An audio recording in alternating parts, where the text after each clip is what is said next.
Hello बच्चों, let's read the question. The question says choose the correct statement. Statement A says borazine is also known as inorganic benzene. B says borazine is more reactive than inorganic benzene. Statement C says borazine contains 3 boron atoms and D is all of these are correct.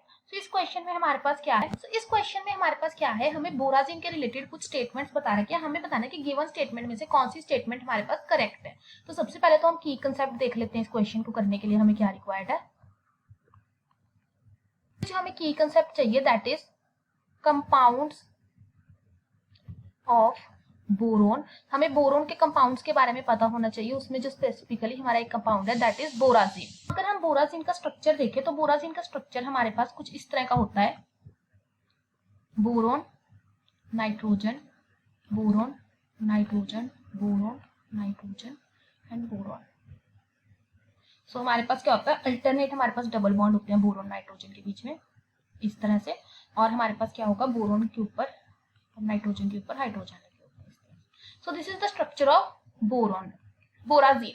सो अगर हम देखें हमारे पास जो C6H6 है that is benzene का structure, तो वो भी कुछ इस तरह से होता है। यहाँ पे हमारे पास क्या होते हैं, डबल बॉन्ड होते हैं, और यहाँ पे हमारे पास हाइड्रोजन लगे होते हैं। सो क्योंकि इसका जो स्ट्रक्चर है वो बेंजीन से रिजेंबल करता है, that's why it is also called inorganic benzene. So हमारी जो स्टेटमेंट 1 है वो करेक्ट है, that is borazine is also called inorganic benzene. उसके अलावा स्टेटमेंट सी में कह रहा है बोराजिन कंटेन्स 3 बोरोन एटम, तो वो भी हमारी स्टेटमेंट सही है। अगर हम देखें हमारे पास बोराजिन में 3 बोरोन एटम्स है।